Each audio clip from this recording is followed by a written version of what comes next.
parties to make sure that this is not happening. We've just started recording this meeting, I'm noticing. Apologies, I should have said this earlier. If I hope that is okay for anyone. I think it will only be the slides and the people speaking, but if you want to keep your camera off or something as a result of that, please feel free to do so. Yes, so Article 3.8 of the Convention setting out a protection mechanism essentially for environmental defenders, or at least stating an obligation that parties shall make sure that environmental defenders are protected. And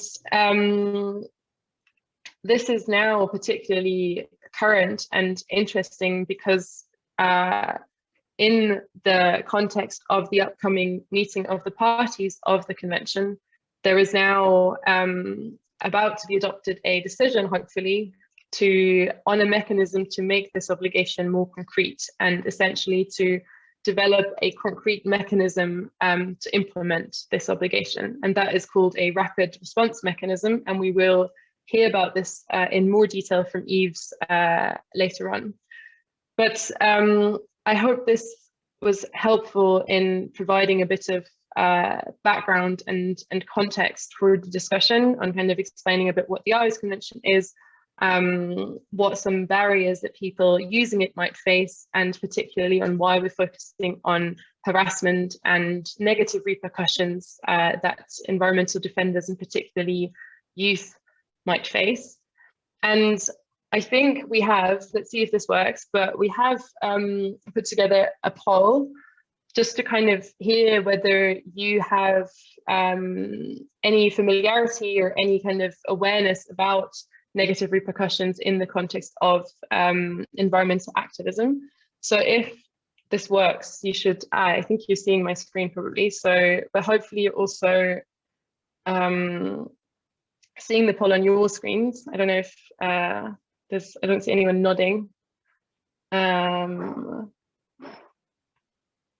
I know votes are coming in, that's great. So the question should appear on your screen, but the question is essentially, are you aware of environmental activists facing negative repercussions due to their work? So there's options of, yes, I've heard of it, yes, I've experienced it myself, or no, I have never heard of it.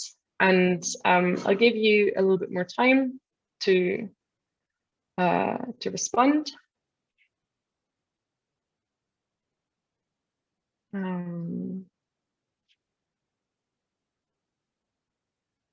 Okay, I think 10 people. Okay, hopefully those of you that wanted to vote have had time. And I think now you should also be able to see it, that the vast majority of you have said, yes, I've heard or read about it. So you're somewhat familiar, you may have heard about the negative repercussions of activists before. And one of you has also said, yes, I've experienced it myself. So that was just kind of to get a bit of a sense of where you're at with this topic. So thanks for participating. Now I think you've already heard enough from me. Now I'd like to pass on to two people who will share a bit about barriers that they or their organizations have faced when seeking to exercise their Aarhus Convention rights. And I'm very happy and excited to have that we have Lila and Jofi with us today. And Lila, I think will start and kick us off. So we have Lila Herkini from the Environmental Center for Development, Education and Networking from Albania. She's been involved with the center since 2011, and she's working on public information and participation in the organization. And she's managed different projects and has also been coordinating the activities of the first watchdog network in Albania that's called An Eye to the Environment. So Lila, thank you so much for being here and for sharing your experiences with us today. The floor is yours. Thank you, Lara. And thank you as well for the comprehensive presentation that you made to Aarhus Convention, because it is what you said exactly. And I work in a center. It is an environmental organization based in Tirana, Albania. We are active in the sector of public information and participation with this sector, not only with this working sector. We are active in the discussion of the right to information, and one of the most important, let's say, convention that was as well explained from Laura is Aarhus Convention, that it is international and Albania has adopted it. In Albania as well, I do believe as well in other countries, because of the representative in this Zoom, exist other laws as well that help us to access information. But this Aarhus Convention is especially for the public information and participation. I am now sharing with you maybe some experience of Fed Center in relation to this convention and how it is progressed during all these years in Albania, and how it has been used not only from in general people, but as well especially from the youth.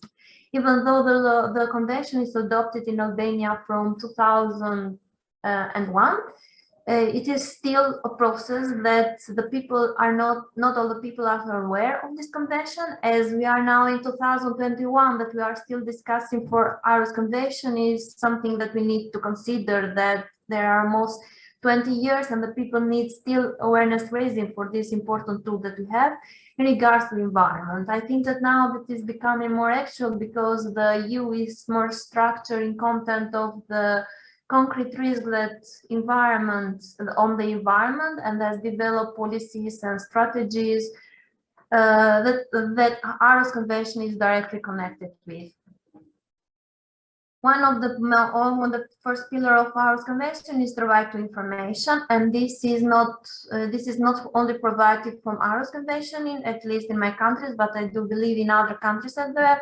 But it is provided as well from other laws, and this is something that when we send letter for information or when we ask information, we need to stress that it is not only a right or like citizen of this country that we need this kind of information, but it is an international right. So if someone that is not resident, for example, in Albania, can as well ask information based on Aarhus Convention because it has an international connection. As well, one of the second important pillar is the public participation in decision making. Maybe this is the second one. I think that Aarhus Convention has these three pillars, but it is like stairs that the upper you go, a little bit difficult is to make the steps. The present in public participation in decision making is quite difficult, especially for the young people. We in other center, we want to stress the importance that the youth have, especially in decision making processes, but sometimes the government bodies are quite close and do not hear the voice of organization or of young people. And the third pillar, the one that it is maybe the most unknown and the most not so practicable from organization and from youth, is the right to present a case on the court. I do believe that maybe as the poll that Laura made at the beginning, I do believe that as well there are cases in your country that you have heard or that you have been part in bringing a case in court through the mechanism of Aarhus Convention. We have some cases in Albania that I mentioned here, for example, for the importance of public participation and for the construction of hydropower plants, for oil fields that are quite sensitive topics. And the harassment, here comes the harassment that Laura mentioned, because when we talk to sensitive topics, is here that the companies, the industries, it doesn't matter if you are a citizen, an NGO, or a young person, you are someone that you are interfering with the process of this industry or this company, and you are asking more than you should do for the company. So in this case, the harassment is when you ask information, you receive information maybe, but it is not the information that they should send to you.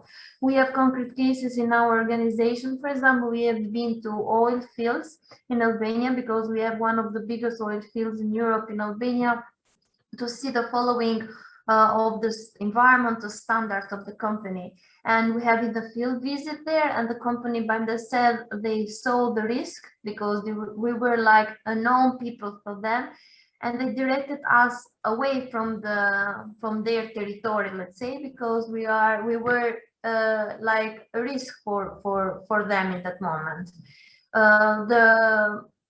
When we ask for information, sometimes we don't receive the information that it is needed. We receive another information that it is not related with what we have asked. In this content, we are unpowerful to do something that it is our right from our laws and from Aarhus Convention.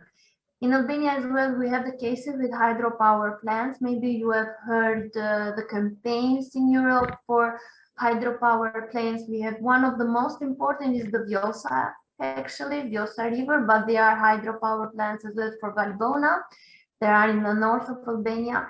And in these cases, I may say to you that the company as well, for example, the company that has organized the public meetings has put fake names of the public participation, of the people that are attending the public meeting, because the Aarhus Convention, one of the important points is to inform the public of what it is going on and the affected public. And in this case, the public has the voice to say. So for this, there are 3 pillars that are going like with steps. First, we inform the public, then we make them part of decision making, and then you have the right to go to the court. In this case, the participants list of the public that has attended the public meetings were fake and were with people that have died, so they were not actually neither living or nothing. So the cases were brought to the court, and using this of a fake public participation list and not organizing good public hearings,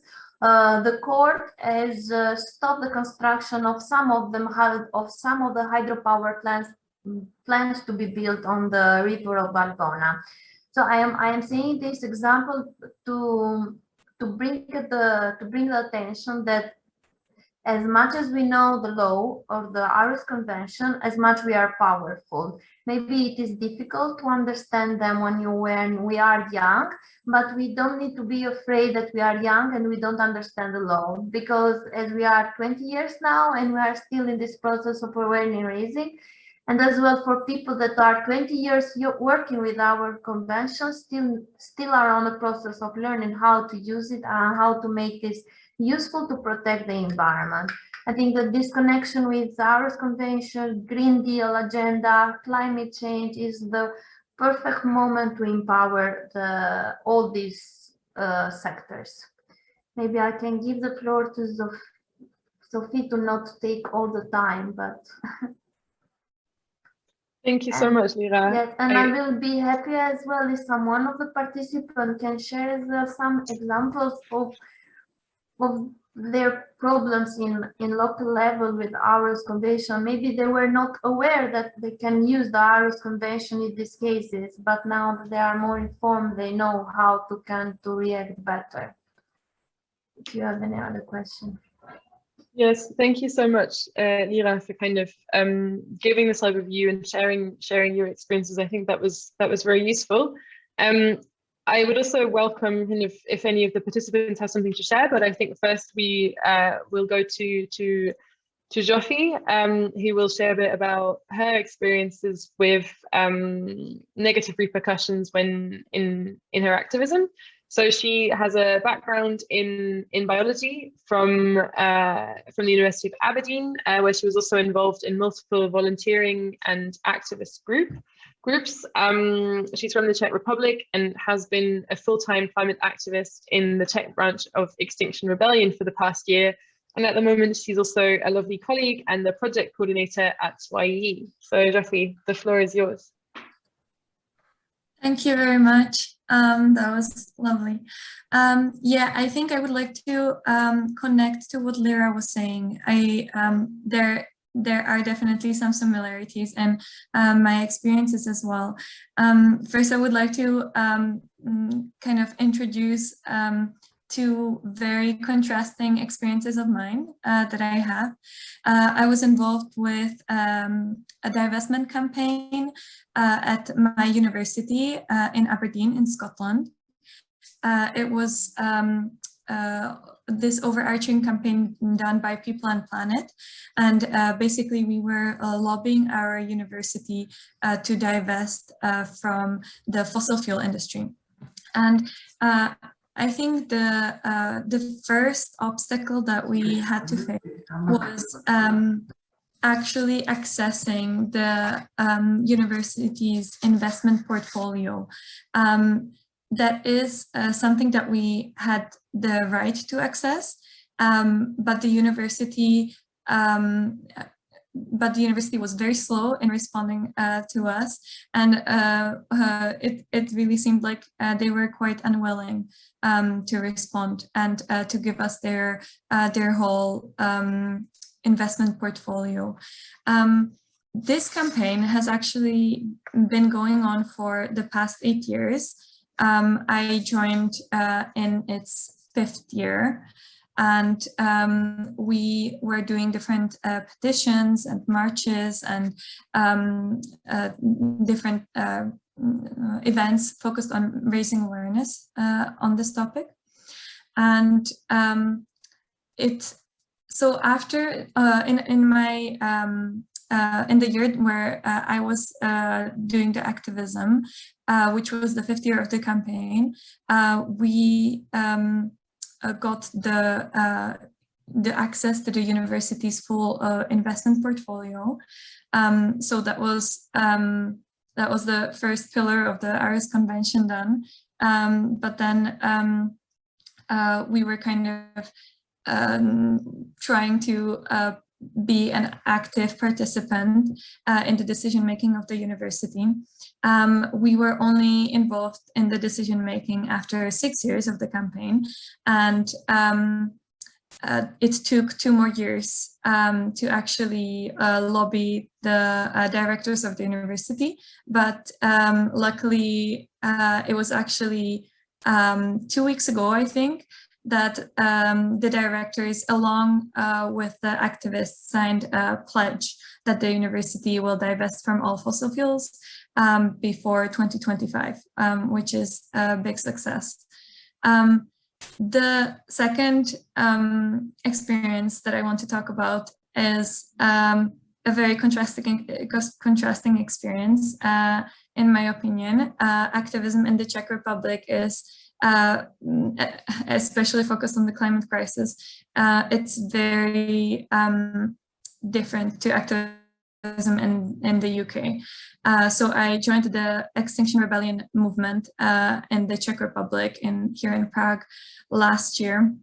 And I've been very active with them, also connecting our movement to all the other climate movements here. So I've been in touch quite a bit with Fridays for Future and Limity Jsme, which is another grassroots activism group, and Greenpeace and Friends of the Earth and other different NGOs that are dealing with the climate crisis here.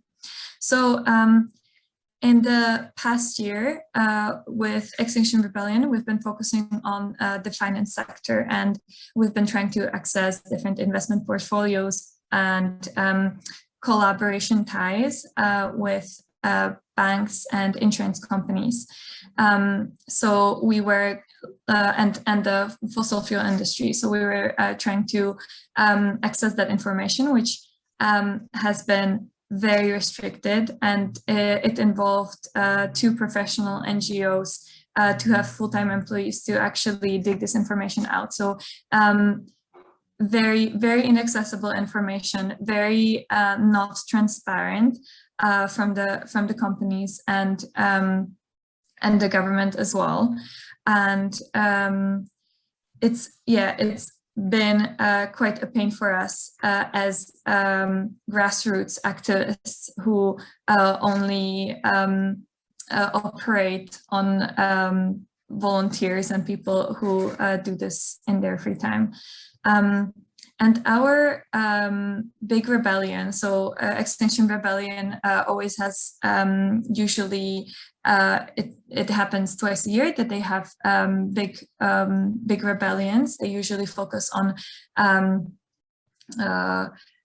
some big institutions, or either government or private institutions. So we focus on the central bank here in the Czech Republic, and one of the requirements was for the bank to inform the public about the vast impacts of climate change, and the others were to acknowledge the urgency of the crisis, put in place transparent tools to solve the crisis, and act as a watchdog over the ecological sustainability of the finance sector. So we, after the rebellion, which was basically us taking over like an entrance part of the building, which we occupied, and also the outside place where we put where we put a lot of different colorful banners, and we also put seats on the bars outside the building so that people could sit there in the air. Kind of, it looked quite great. So during that campaign, not only were we harassed by the public, because obviously people here in the Czech Republic, there's not a big culture of activism here, but also by the police. The police is not very familiar with what we are standing up for, and even though we have some kind of legal framework behind us why we're doing this and why we have the right to do this, the police is usually very unwilling to be open to conversation and be gentle with the activists. Usually they're not very gentle. So after the whole campaign and this big rebellion, we were invited to talk to the director. That in the end, he acknowledged the need to act, but even though he mentioned that he stands at one of the most powerful institutions in the Czech Republic, he totally blocked the conversation and any possible participation and in the decision making, and he refused to take any initiative for the institution. So not only was he willing to give the public the access to the information, that was one of the requirements that we had for the institution, but he was refusing for us to have take any part in the decision making as well. For us here in the Czech Republic, we are trying to access the public decision making through the organization of citizens' assemblies, which is a powerful democratic tool used in different countries around Europe already, where there is a sample of the population being educated and deciding on some kind of controversial issue, like in Poland. They have had some important citizens' assemblies focused on climate adaptation and mitigation. And that is right now one of the only ways that we are trying to push for to be part of the voice and the decision making. Otherwise, the government is not really taking any initiative. And the lead of the party that has actually won the majority in the elections this week is a person who denies the climate crisis. And he has explicitly told Fridays for Future in their conversation that was in the media when they asked about the proposed steps of adaptation and mitigation that the party could back up, he said that it is just ideology, and he was just denying the whole existence of the whole crisis. I think for us and for Fridays for Future, we are in a very similar position as the position of our members. We are usually young people. We don't have a lot of credibility in the eyes of the public and in the eyes of the government. I think Fridays for Future, they have been really great to actually establish some meetings with the leads of our government. But I think there is a prevalent general assumption that young people should be in schools and should not take part in decision making at all. Most politicians will talk with them, but it will be quite performative action. They won't really take any concrete actions. Yeah, so I think for us the main barriers are the public, how the public views us, and definitely the lack of understanding of all of the legislative processes and our rights as well. Yeah, that is from me. Thank you very much, Jofi, to you as well. Well, I think your connection is a bit breaking off, but I hope it's, yeah, I think you're back. Okay, thank you very much. I think it was super interesting to hear from both of you on kind of what your experiences with using the Aarhus Convention have been, and also kind of what experiences you've had and kind of difficulties and barriers you faced in maybe also slightly broader environmental activism. So thank you very much for sharing to both of you. If there are any questions from any of you to Jofi or to Lira, then please feel free to put them in the chat. Or also if you want to come in and maybe also have an experience you would like to share that relates to barriers faced while using the Aarhus Convention, so something maybe relating to access to information, access to justice, or participation in decision-making processes, you would be very welcome to share those, because I think it is quite helpful to kind of get an understanding of where things are at and to hear different experiences. So if you have something to share, and also if you've made experiences of harassment or negative repercussions as a result of using those rights, that would be particularly interesting. So here's a bit of a space if someone wants to come in. Don't be shy, but also, of course, if you don't want to speak up, you can also put your experience in the chat.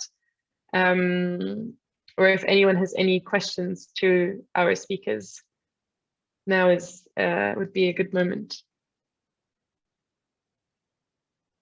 I'll give you a bit of time.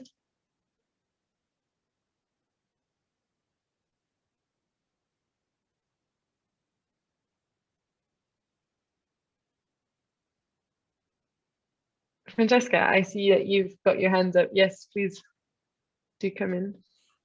To break the ice a little bit, maybe. I wanted to thank you so much for your testimonials and for sharing your experiences and thoughts on your experiences. I wanted to just put out there more of a general question and bringing it back to the Aarhus obligation on states to not harass and to prevent harassment, and ask you what sense you have from the narrative and the general public's view on youth being engaged in environmental and climate activism. I'm wondering whether you have any idea or what your take is on the sort of public narrative that is out there regarding youth and youth needing to be in schools and not being involved in activism. Do you think in your situations that this type of rhetoric is coming from also the public institutions? Do you think it's businesses driving this? There's obviously a narrative that's being shaped around youth activism, and I just wanted to get your sense of who is molding it and where it's coming from. Thanks a lot, Francesca. Super interesting question, I think. Lira, Jofi, if any one of you wants to say something, please just jump in. Can I move it? Yes, please. Hopefully I understood correctly your question, Francesca. In my opinion, the youth are always important. So without youth, I think nothing can be pushed forward if they are not the mechanism to, if they are not there to push the things forward. On the other side, I think that as well the public institution and maybe industries, or I don't know, they need to be aware to treat the youth like collaborative parties, not only like enemies. So to find the point of dialogues, it is not that to be friends with them or the youth to be friends with public institutions or with industries, but both parties need to understand the arguments that each of them are bringing. So when there is this point that each of them understand the different point of view, but they respect the different point of view, I think that there is progress. And not always the industries are correct with what they do, or public institutions, and not always the young people that do protest or that are active in different issues are always right. So this is my opinion, if I understood correctly your question, Francesca. Thank you, Lira. Jofi, do you also want to add something to that, or you seem to be frozen on my screen? And there is I hope you're still with us. And there is as well a question on the Yes. chat. Okay. Yes. Well, hopefully Jofi is still with us. Yeah, now I can see you moving again. There was also, you're very welcome to add to what Lira has just said, but there's also another question, which I think is also interesting on the chat from Larissa from UFU on asking whether you think there's enough awareness among young people on how to participate in environmental political processes. I see you putting on your camera, Larissa. If you want to come in, please just do. If you want to ask your question verbally, it's much better than if I read it out. Thank you. Thank you to both of you for your insights. Yes, my question is, what do you think, is there enough awareness among young people how they can participate in environmental political processes? And I really mean according to the Aarhus Convention. And yeah, how could we strengthen education about that, and how could we also make it more attractive? Because I think the really formal part of participation as it is meant in the Aarhus Convention, like hearings, etc., are not that attractive. And for example, protests and so on, this is not meant by the Aarhus Convention and the second pillar, I would say. So there's also a difference, and I'm always wondering how we can make this second pillar more attractive or used. And here the second pillar come a little bit. So as you mentioned, the second pillar demonstrated that the Aarhus Convention began to be a little bit more difficult to be implemented and to be understood when we talk through public participation in decision making in this content. And I think that there is not enough awareness. And there will never be maybe enough awareness on this case. It is a process that the awareness raising is a process that is always needed. Maybe it is a little bit tireful for people that are doing always these things. So the same people, same organization, so doing the same thing, but the awareness is directed always to different people that are come, different young, because the young are not eternal young. After a period, you have new young people that are interesting. And I think that awareness raising is always useful. What you said, that it is not attractive for Aarhus Convention, it is true that maybe this meeting and to hear like important discussions, bringing with the people with white collar and things like this, maybe it is not interesting and maybe it is out of context of the youth of nowadays. But this is a challenge that on young people you have to identify as well. Some of them that are powerful in organizing protests, some of them that are more powerful in talking and bringing their dialogue in these public meetings. And I think that what it is important is that the young people need to understand very well the process. So not to go only on protests, because the protests are okay, they bring attention, but not always they bring results if there is not a follow-up. And the follow-up is a little bit boring, as you mentioned. So what it is important, I think, it is to identify the young people that have both or different specific that can be integrated for the different pillar of Aarhus Convention.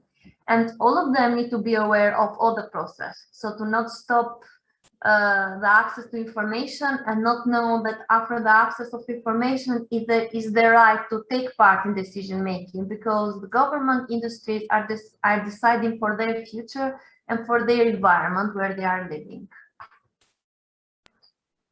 Geoffrey, I think you're back with us. Do you also want to come into this question, or maybe also the previous one? I think it would be interesting to also hear from you. Thanks.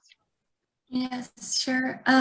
Yeah, I think with the second question, it's really important for young people to feel supported and have the support by bigger organizations, because most of the time young people are involved in grassroots activism, and it is very hard to create a sustainable practice where all of the skills and knowledge are passed on and shared well in these environments. Quite often it is that activists come and go, and then the knowledge is not passed on. So from my experience, it works very well if there are bigger NGOs involved that can support the activists and empower them in gathering the knowledge together, but also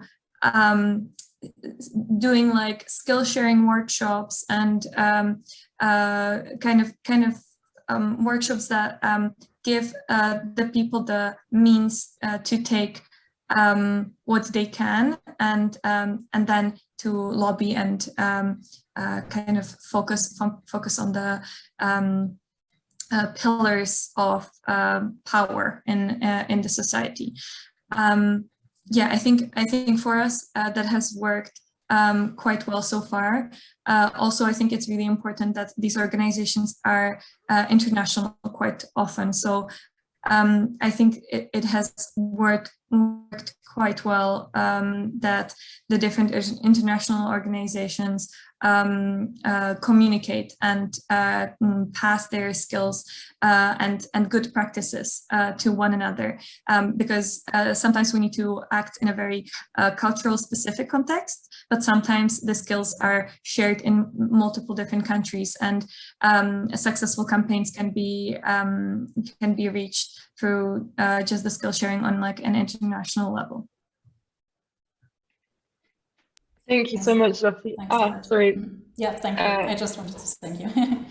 Great. No, I think, Geoffrey, what you said about kind of skill sharing and capacity building, I think that really also resonates. And I mean, part of some of the work that YEE is also doing is trying to also support and kind of play a role in building that capacity. For example, on Aarhus, and also we're hoping to do this on other legal topics. And maybe just a small thing to add, that from my perspective, beyond the kind of awareness raising amongst youth, I think it's also, there can also often, I think, steps be taken to try and make these processes more accessible, not just to youth, but also to a broader range of civil society, given the importance of these issues for civil society at large, and also the very valuable perspective that youth, I think, can bring in. So I would say it's not just a one-way process of awareness raising, but also of really treating youth as a valuable equal partner, and making sure that steps are also taken to support them being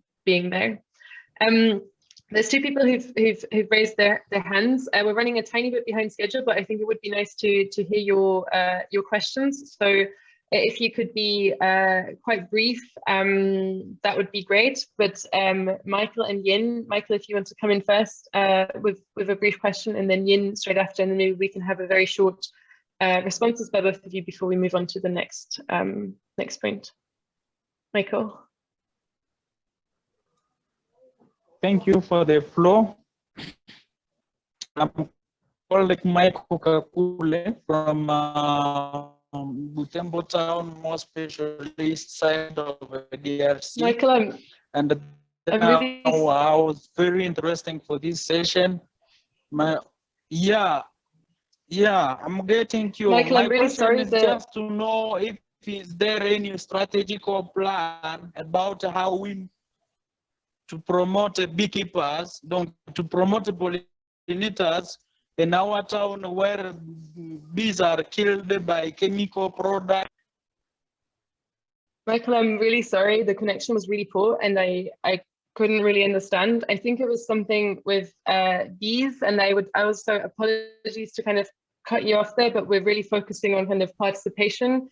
And I don't know if it was related to a specific issues on bees. Maybe you could write out your question in the chat because it was very difficult to understand you. Apologies for that. But yeah, if you have, I think it would be best if you try and type out your question. So Yin, you also had your hand up. If you want to come in, please.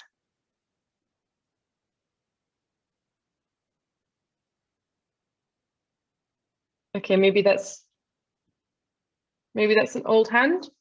In that case, I would like to thank again Lira and Jofi for being here, for sharing their insights. I think I found it super interesting, and I think it helps us to set the scene a bit for a further discussion.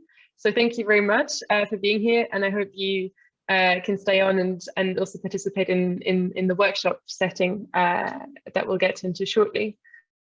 So as the next kind of point on the agenda, we would like to zoom in a little bit more again into the Aarhus Convention and focus particularly on opportunities that the convention provides to help address some of the barriers that exist when using the Aarhus Convention, and particularly focusing on harassment, persecution, and penalties.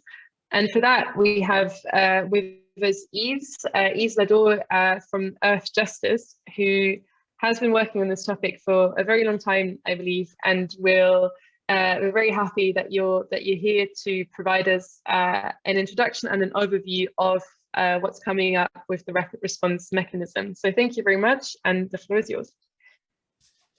Well, thank you very much for Laura for this introduction, and thank you for inviting me. I must say that on a very personal level, I am particularly happy to participate to this meeting, because not only am I indeed the representative of Earth Justice to the UN in Geneva, but I'm also a former member of YEE. It does come back to a previous century, so I definitely would not apply to the current criteria for membership.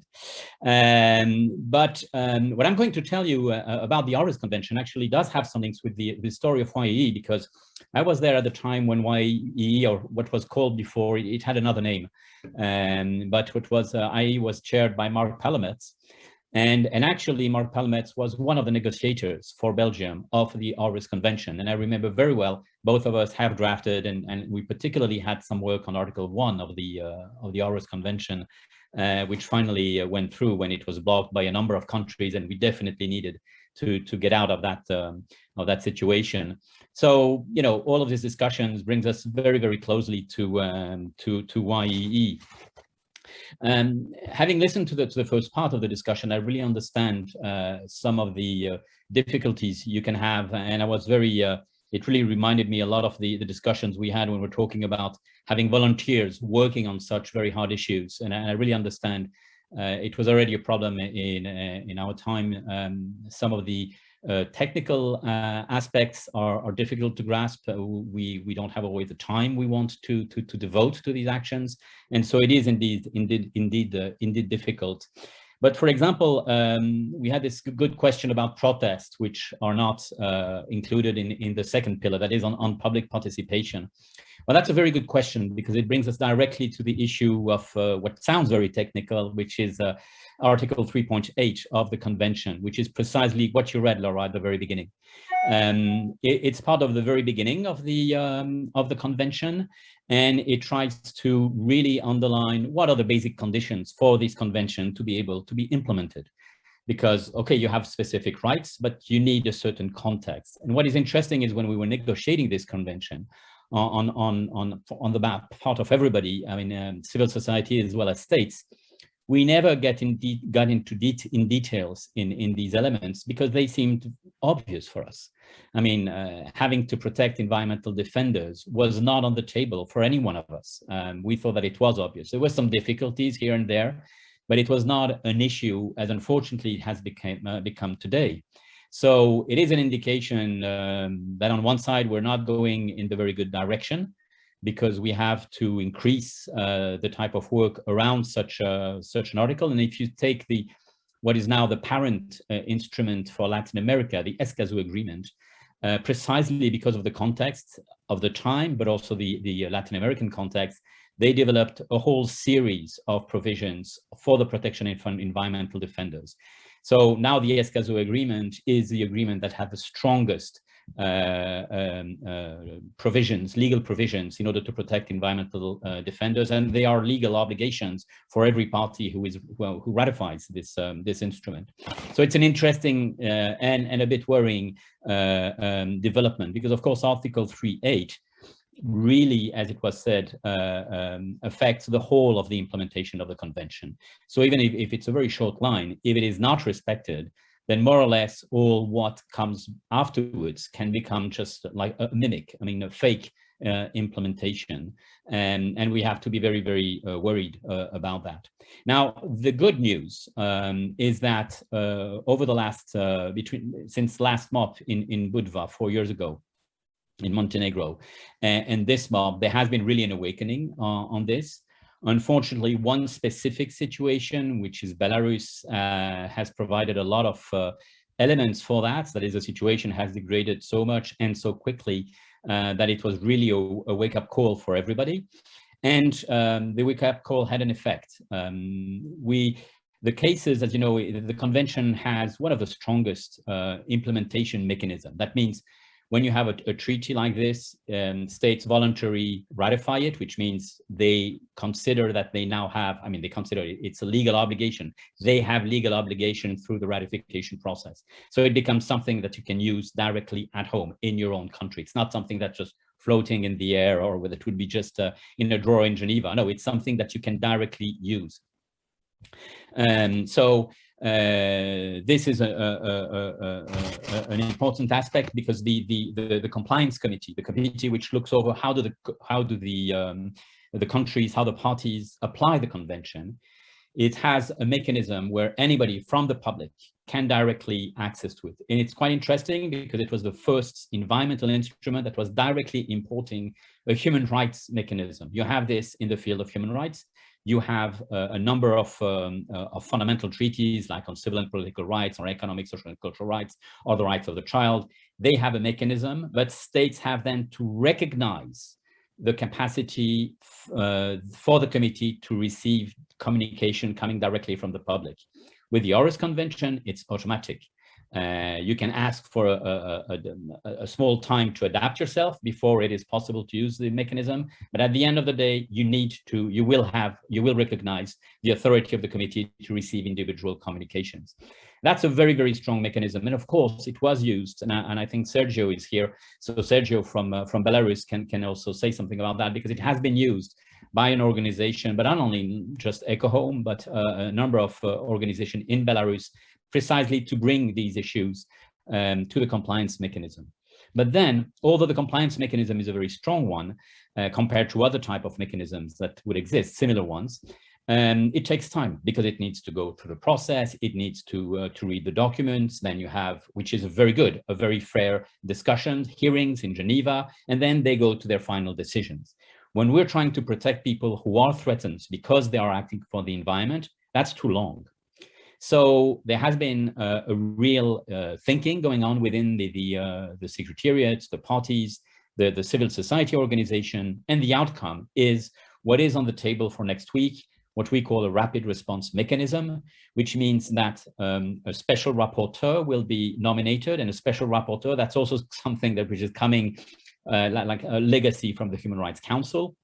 And the special rapporteur will be an independent person that will be nominated by the parties of the convention, and who will have as an objective to answer as quickly as possible when we have allegations, not the proof, but as early as possible. That means when we have allegation of possible violation of Article 3.8. It's exactly the same mechanism we have in human rights. Unfortunately, over the years, over the last decades, we realized how much you need to act very quickly to try to prevent degradation of situations. So that's what we're trying to have in place here.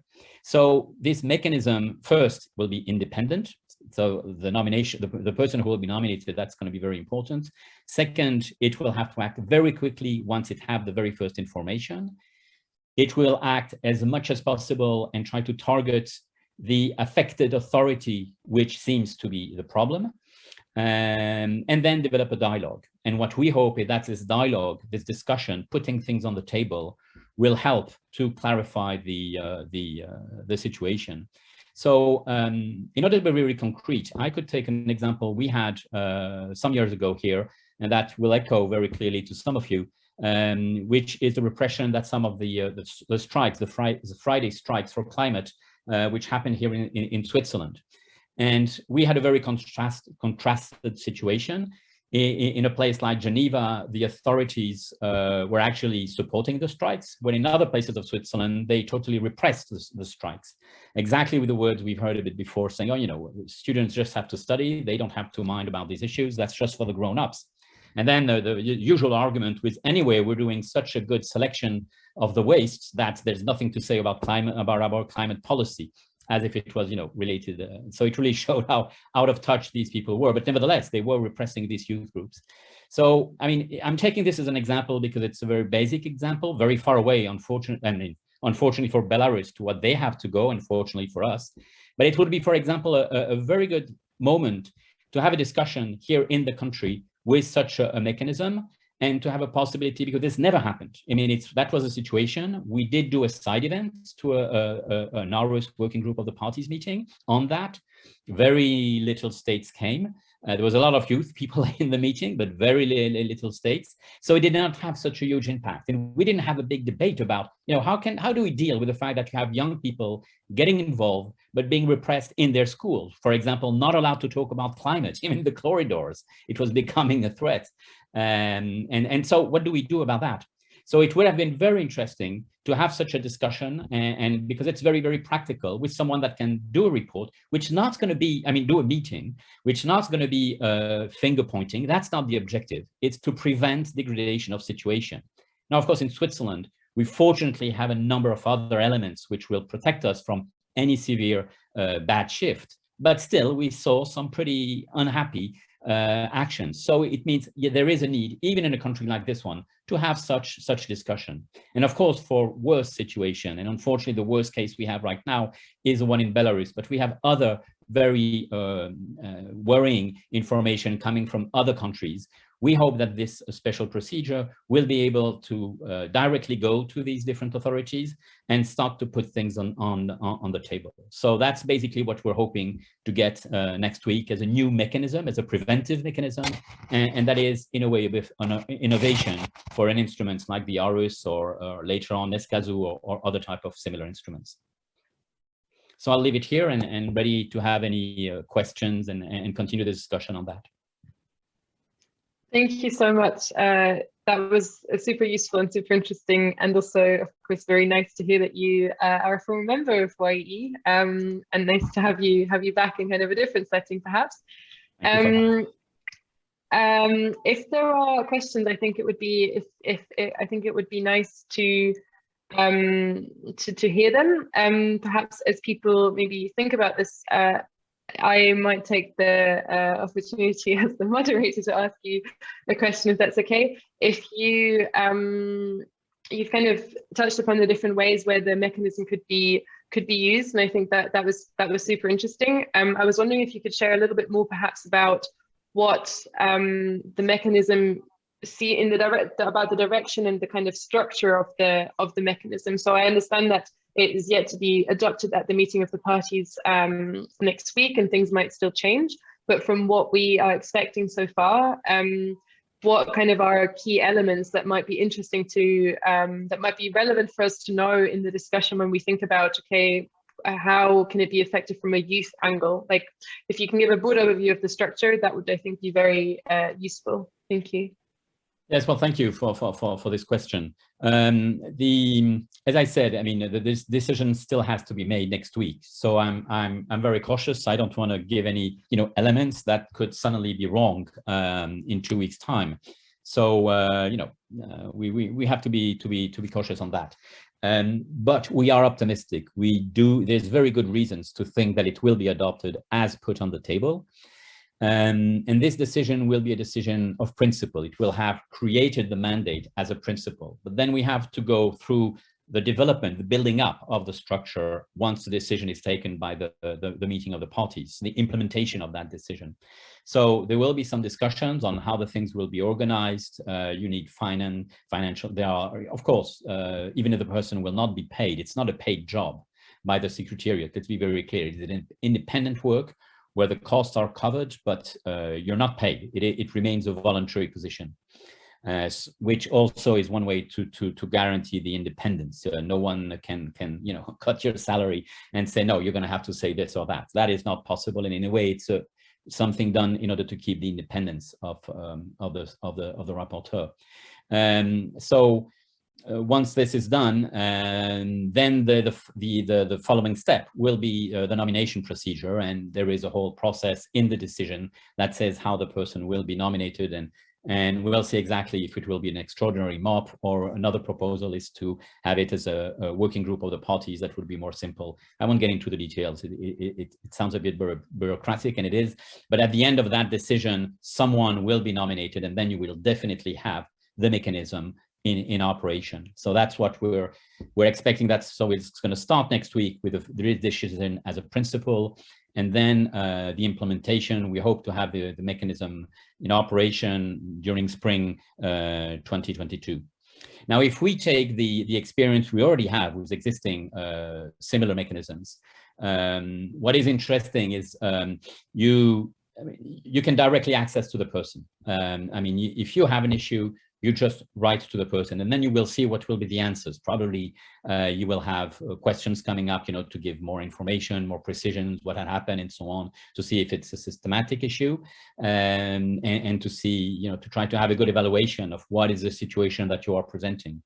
And then, of course, the very first step will be very important, because that's when we'll start to create the different mechanisms and the real procedures, the way they will really be working. So actually, I think for some of the situations which have been described here a bit earlier, there are elements that you could definitely bring to the next procedure, and I would encourage that this is done once the mechanism exists, so that there is, right from the start, a habit to have these discussions with youth groups. And the mobilization is so important in this region, in our region, that I think it's really worth going forward and to have these type of discussions in an open way. Then we'll see exactly what will be the proposals coming from the special rapporteur.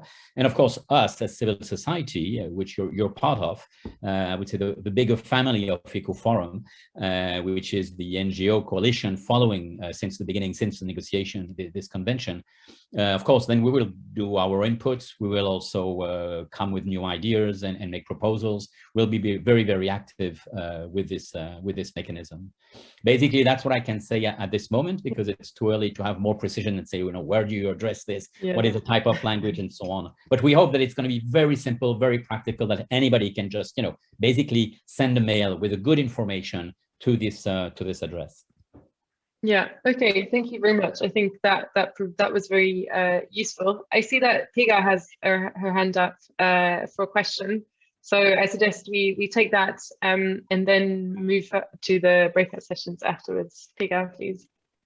Hi. It's actually really good to be a participant here. So I'm really glad to be here. I actually have a quick question to you, Yves, and that is concerning effectiveness. And I understand that there are certain member states that have a direct, let's say, the consequences towards environmental defenders is, let's say, quite clear, and we can flag them up on where they are. But to me, that seems as though as a reduction mechanism, whereas I would prefer much to have a prevention mechanism on top of it as well. So for instance, you know, what we saw happen in America is that we suddenly had a leader which we didn't expect to be against climate change or environment, but suddenly that happened, and we've had to basically take into consideration a member state that we didn't think we need to worry about. So this rapid response mechanism, what is its plans in reducing, in not only reducing the, you know, the clear evidences we have, but also in preventing entirely any future attacks that is going to happen towards environmental defenders? So really the long-term plan. Is there any idea? Well, thank you for your question, Piga. I mean, it's a very relevant question, and to be very honest, I won't be able to give you a very clear answer because the mechanism hasn't been set up yet. So I don't want to, you know, say anything that could be proved wrong very shortly. But we can at least rely on a wider picture. The issue of environmental defenders will not only be dealt by Aarhus. It will be very important for the Aarhus Convention, and of course, and for the region, which is under the Aarhus Convention, by the parties who have ratified the convention. But there is also discussions and some work done at the level of Human Rights Council.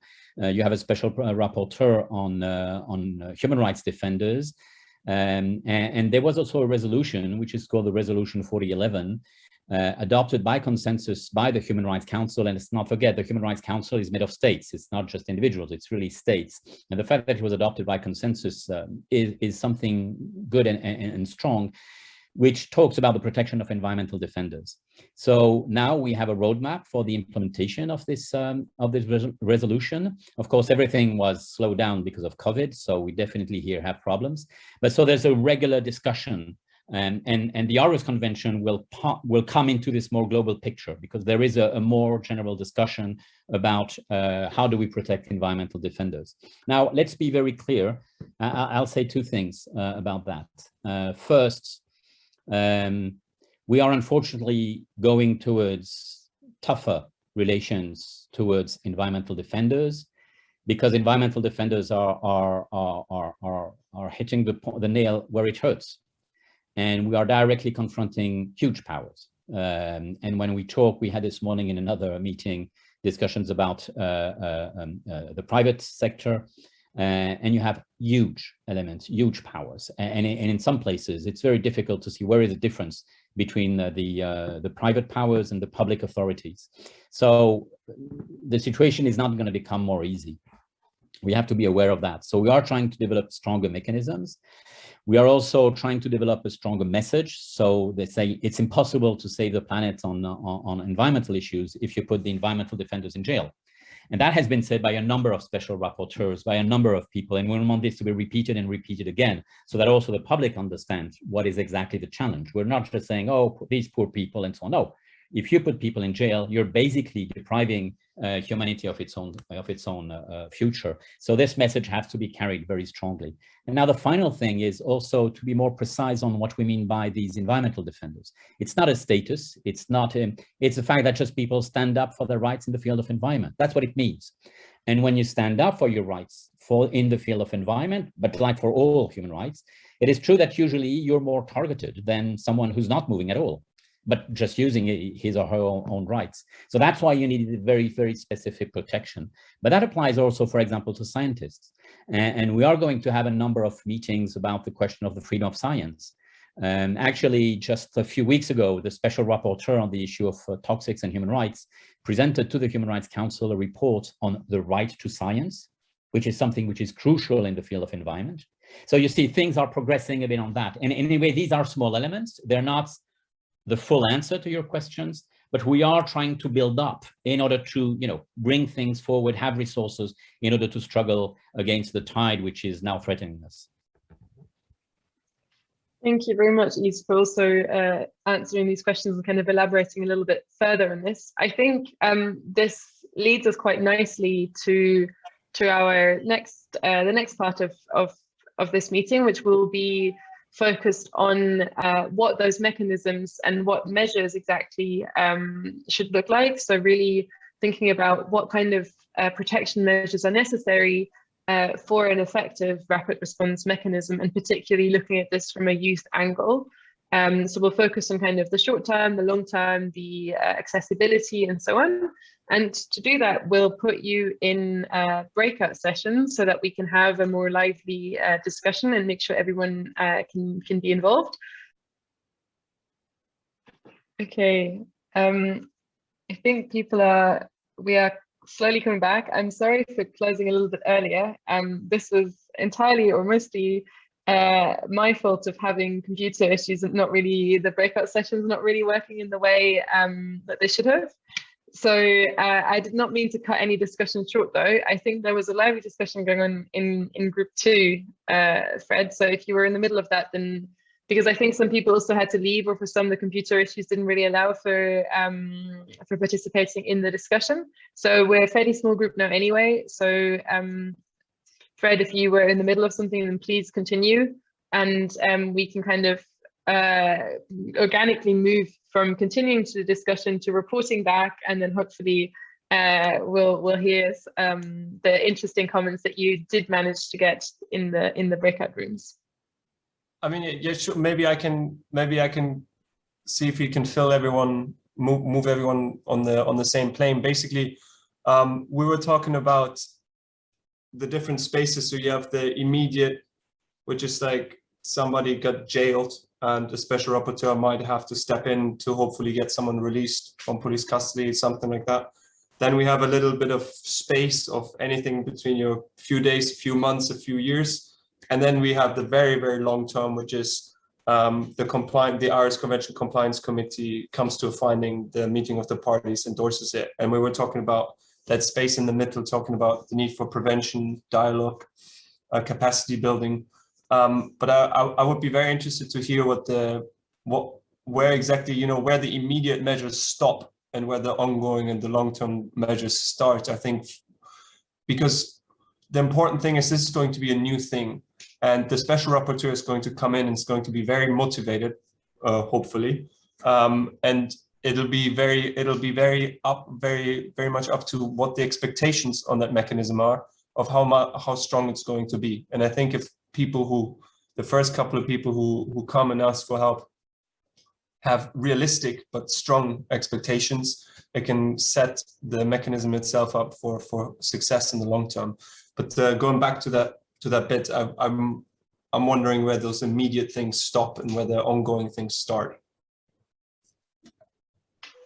That makes a lot of sense, and I think it was really useful to kind of have this overview. I don't know, Francesca, if it would be useful, because I think you in your group discussed a little bit the immediate. Maybe we can start. You can share a bit about the discussion on the immediate. If people want to chip in, they still can. Then we can move a bit to the space to the slightly more long term, and then the more sustainability border, and hopefully address the space in between as we go through that. If that sounds okay, then Francesca, if you want to talk us through a bit about what you discussed in your group. Sure, absolutely. Do you want me to share screen on?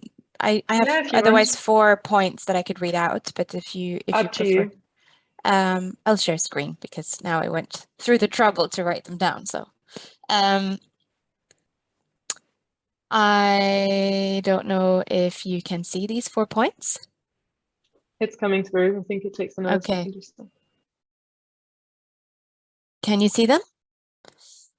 So they're in no particular order, and I tried to sort of summarize the main points that were raised in our discussion. And I think, you know, Frederick's question of where the immediate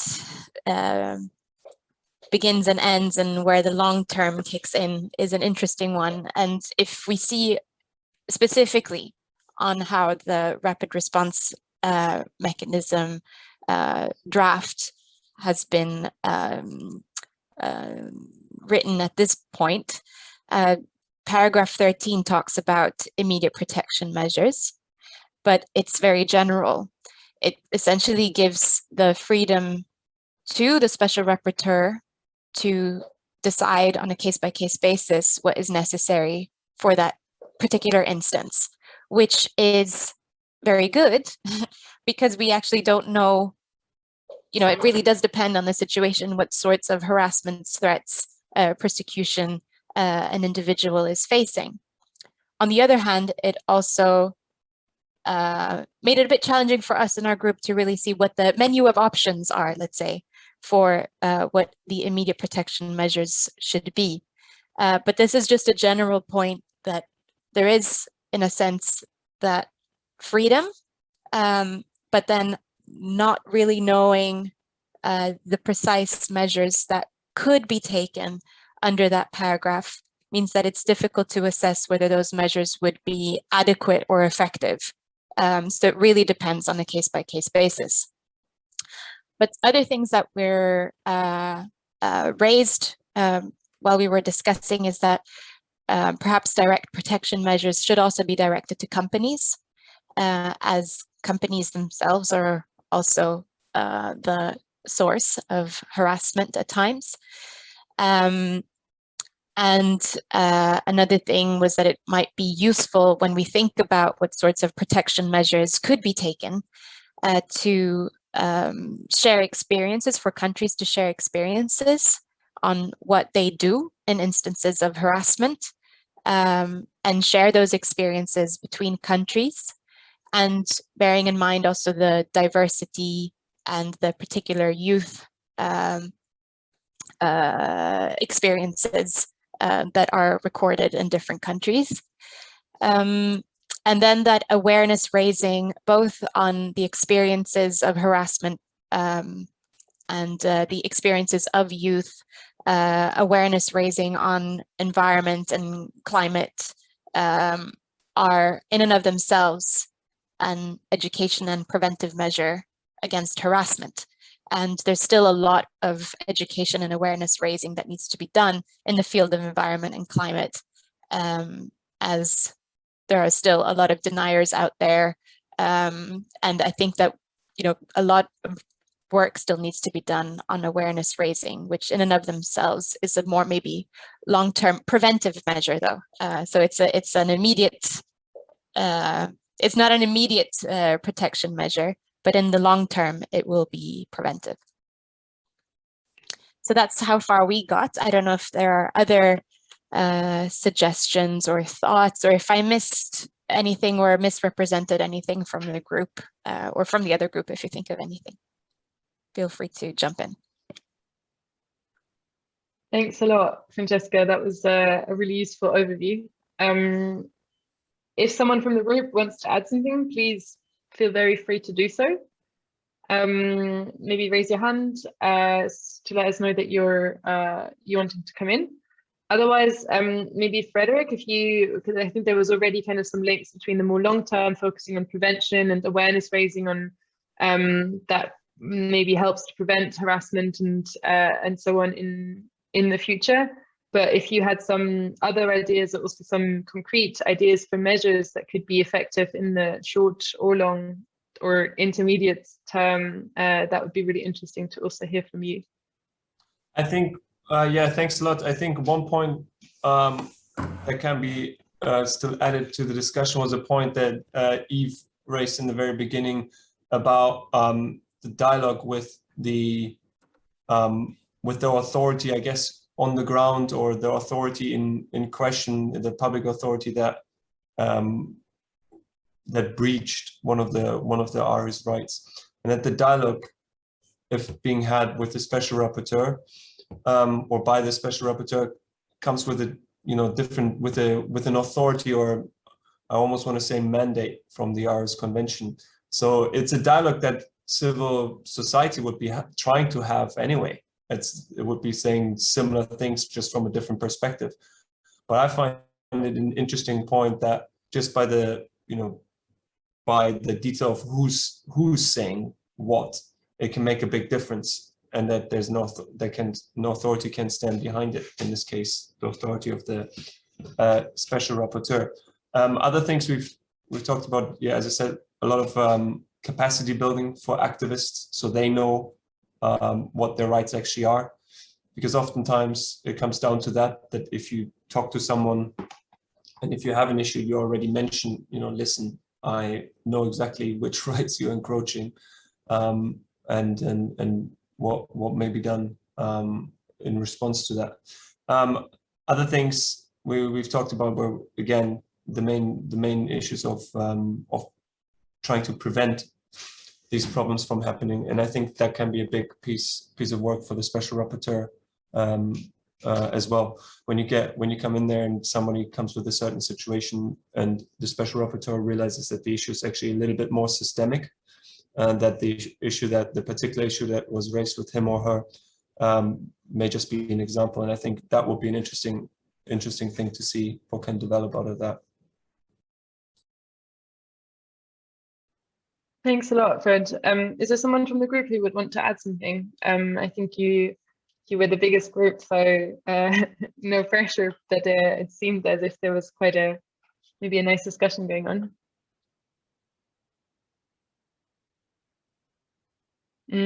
Or any kind of other points or any other reflections on the short-term, long-term space in between, beyond capacity building, awareness raising, something? Did any one of you have a very concrete thing in mind that you think a rapporteur for under this mechanism could kind of do that could support youth? I think any other ideas, if you still want to come in now, would be a really nice time. Is that you raising your hand, Jeffrey, or is that no?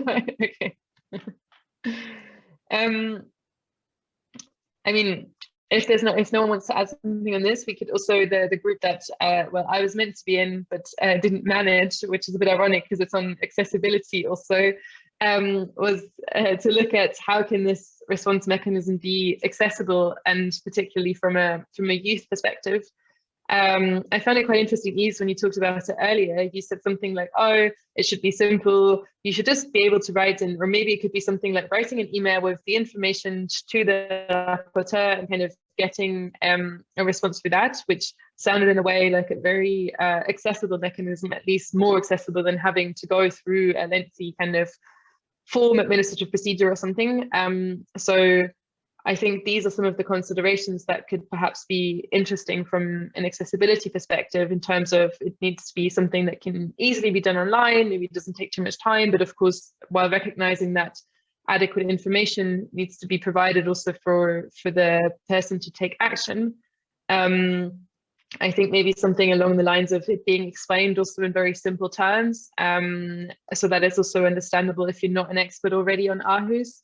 It being kind of shared prominently also by the parties, and being made available on a broader kind of almost advertised as well. There is this support mechanism available. These are maybe some considerations, but I see Francesca is raising her hand, so maybe you have some other ideas or disagreeing with what I'm saying. No, I'm not disagreeing with what you're saying. It's a question or comment to YEE or other youth. I'm thinking about the fact that the Aarhus Convention is maybe not very well known in and of itself. Setting up of a rapid response mechanism under the convention might be even more of a remote mechanism available to youth. And so that's the comment. And so the question is, how can the Aarhus Convention maybe be more accessible to youth, so that they're also aware of the availability of a rapid response mechanism, hopefully. It's not there yet, but let's hope it will be there. Because you're completely right, and also Yves' suggestion to just write an email, that's really the technical accessibility. But I suppose the accessibility of even knowing that it exists is the first barrier that needs to be overcome. So how, I'm just thinking if there's any, on the top of your heads, if there's any suggestion for how to overcome that. Yeah, I think that's a really important point. I have some thoughts, but I would think that maybe some other other people in the room also have some ideas. I don't know, Jofi, Eva, I see Anna is also here. Just to name some people that I know are maybe also thinking about this. But if anyone else has ideas, please come in. But I also don't want to put anyone on the spot here. I'm waiting if I see any unmutes. No, I don't. Then maybe, I mean, I think what you're raising, I see Larissa. Yes, please. Yeah. Sorry, I didn't want to exclude you in any way. I just decided to say it again. Perfect. Just to comment, yeah, because this is a little bit like my question at the beginning. And I worked in youth organizations for several years. And of course, we talked a lot about participation, and this was the practical work, the activities. But it was never connected to the Aarhus Convention, and this is what I find very interesting now, as I'm working much more on the Aarhus Convention and so on, and in for example, youth organizations and this whole structures, and also among the employees and so on, it's not really connected to the Aarhus Convention, and I think there are a lot of environmental education in this sense too is needed and should be strengthened. And then, of course, we have this problem that it's also kind of technical, it's a legal topic, and it's not that attractive, and all this formal participation part is not that attractive, and there we would need other formats to get youth involved. This is also what I...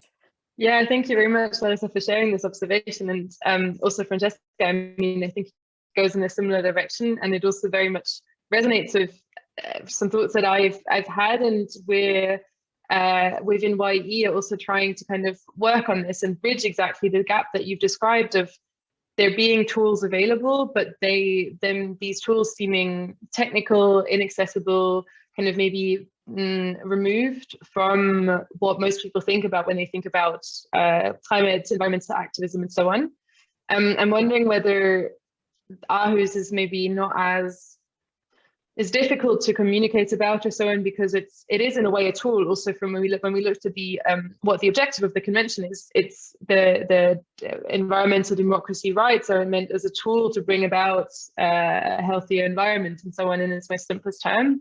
So it also makes sense a bit maybe that the first entry point is not to focus so much on, okay, these are the concrete tools, but to really focus on the, okay, climate, biodiversity, these are the concrete obligations states have there. But of course, as soon as we look a bit closer, we see that we need those tools in order to bring about the broader change. So I very much agree with you there. And I mean, within YEE, we have been trying to work in this space and to try and do more in Aarhus. We've had a project also in the context of the revision of the Aarhus regulation, and kind of some approaches that we've taken there is really trying to break down some topics. We wrote kind of a handbook on trying to really break down what it is in simple language. And these are some things we're hoping to do also in the context of environmental law more broadly, because it can sometimes seem a bit technical and difficult, but and also, I mean, the session today is also part of that. But of course, there's so many these are also questions I don't have answers to, as to, okay, but how do we really bring it across as to how crucial it is and get people excited about Aarhus? Because yeah, I mean, for some of us that just doesn't kind of get everyone excited, but I think making it accessible, breaking it down is an important step, in my opinion. Trying to bridge, build bridges between those people that do work on it and have so much knowledge on it, and those people that maybe know less about the technical aspects, but can use it and want to use it and want to get more engaged. So also, I think that's why it's great that, for example, you are here, who and the EB is working with YEE on these topics and so on to really build those bridges and make those links. But I don't have kind of magic bullets on these, but I think working together and continuing to do so can also maybe be a positive step. If someone else wants to add something on this, please do. Otherwise, I would suggest, Fred, I think we planned for kind of a bit of a wrapping up as we're approaching 3 o'clock, and we don't want to keep you any longer. So unless there's someone who wants to add something on this point before Fred wraps up, I would. Yves, I see you want to come in. Thank you. I just wanted to take up some of the questions you were raising, and also some of the issues with some of the, well, at least one element that was discussed in our breakout group. First, I think let's not make out of Aarhus something very complicated. I understand why you're saying that, because it is true when you have to go through the procedure for a specific project, you need also technical terms and so on. That's very true.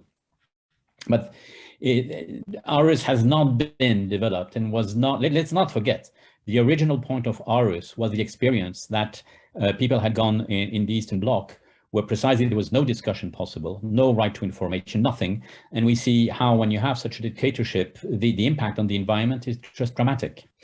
And it's on that basis that countries like the Czech Republic and others at that time said, now we need an instrument, and that was just after the fall of the wall. We need something that straightens this up. And it was quite interesting because that experience coming from that part of Europe was actually very relevant also to try to formalize these elements in our own part of Europe. So it was a very, very useful thing. So I think we have at the very beginning, at the start of the whole process, it's two very simple questions. Do I know my environment? Well, actually, you don't know exactly what is the quality of the water you drink. You hope it's good, but when you're thirsty, you open you just take your water and you drink it. We're fortunate enough to be in that situation in our part of the world. Same thing with the air we breathe and so on. But actually, you need to know what you're breathing. You need to know. You need information. We cannot have a view on the quality of the environment we're living in just by looking at it. So we need this information. So do we know our environment? So that's the very first question. And then Aarhus is here to help us precisely answer this. And then can we participate? Do we have a say in that? Yes, we do. And that's exactly what Aarhus is ensuring. So I think once we start with these very basic questions, anybody can take, and actually people are very, very you're very engaged with these questions. Just a very, very clear experience. Last Friday, the Human Rights Council has finally, 25 years late, recognized the right to a healthy and sustainable environment. What is very interesting is that in the civil society mobilization, which started already in 2020, we had 1,350 organizations signing the call for this recognition. Really, a lot of them coming from the grassroots. Why that? Well, because when you ask people, do you have a right to a healthy and sustainable environment? The spontaneous answer is, of course. How come it's not there? So people just get mobilized for that. Regardless, it's really the question of legitimacy of the law, legitimacy of our rights. And that's really, we always have to take this as the starting point. And then afterwards, we can go progressively into the details and the technicalities. But Aarhus is fundamentally a human rights instrument. It is not something for technicians. It's our rights. The Aarhus rights are our daily human rights. So that's something we always have to carry. It's not something for complications. And second point, I think there was a very important thing that Sophie raised in our discussion, talking about how today a number of the youth groups are really pushing forward non-violent actions, but pretty strong radical actions. And we are entering today a new situation where you cannot just discuss, okay, let's see and have a compromise, and what we had hoped to have, let's like social justice in 10 years, in 5 years, we'll make it in 10 years. This is not possible anymore. There's a countdown. There are physical and biological realities and barriers we're gonna face. At the end of the day, it means people dying. I was over the last weeks talking with young people coming from the Pacific Islands. They just say and claim, do we have the same human rights as the rest of the people on this planet? And the reality of the answer is no, because that's basically what the international community is answering today. So, and why that? Because they are facing a very physical barrier. And some of them are saying, okay, I will not be able to live as a grown up in my own country because physically it's going to disappear in my own life. These are material elements we have to deal with. And a lot of the way we proceed very usually still comes back from the old time. Okay, let's talk about a compromise. Well, you can't compromise with geophysics. So when we have such countdowns, when we have some issues, there's good reasons why the younger generation, who's going to have the higher burden than us, than my generation, for example, it's normal that they want stronger action, that they have a stronger request, that they want something that, you know, get something out, has a real outcome. So this is something now we have to put on the table, because as I said, on one side, we're going to have more repressions because we know that we are struggling with very strong powers. On the other hand, we're going to see, and we saw that already in Germany, if we just take the European region, but we saw that also in the US or in Australia, you have more and more today victims of climate change, physical victims, lost their house, lost their life, and so on. These elements are today something very important. And so it's crucial that we start a very important discussion on how do we want this process to go on, how do we want this discussion to happen, and how do we really talk about concrete outcomes, which means we're going to have some very, very tough discussions. And that's why it's so important to have this mandate, this rapid response mechanism. It's just not to chase some bad habits of some states. Of course, it has to do that, and probably that's going to be the very first thing to do. But there's a more important challenge behind that, which is we have to change part of the discussion on these issues. And we know that the younger generations are going to be stronger on this and are going to request more, because they are the ones who are living the countdown. So this is something that has to be put on the table, and to have, so that we continue to have a democratic approach to these elements. But of course, the discussion on environmental issues will become tougher. And this is something where I think the Aarhus Convention becomes absolutely crucial for the debate to continue to happen, to be scientific and evidence-based, and to remain democratic. So I think these are the challenges we have. And that's probably one step we're going to have next week with the adoption of this the rapid response mechanism. Yes, thanks, Yves, for kind of that start reminder that really we are facing these barriers and these limitations. And also, I think you put it quite nicely at the beginning of kind of, we don't need to make Aarhus more complicated than it is, because as you said, at its fundamental level, it is seems very natural, and it seems a very a simple concept of being informed and being able to participate in these crucial decisions. So yeah, I agree with you, and thanks for that. Frederick, if you still want to briefly wrap up, I think that would be really nice. While I am aware that we are kind of at the end of our time, so also thank you very much to everyone already for being here. Yeah, sure. I'll make it very quick. I just we started off with the whole idea that the Aarhus Convention, explicitly mentions future generations. That's why the relevance to youth is incredibly important in this particular instrument, even more so than in others. There's the obligation for parties to make sure that environmental defenders are protected, parties to the Aarhus Convention. And the point is being made that if that isn't respected, then all of the other things, nice things we're talking about, access to information, access to public participation, access to justice, kind of fall apart. So next week, the parties to the Aarhus Convention will decide on the decision on the rapid response mechanism, which is supposed to address issues of barriers for environmental defenders.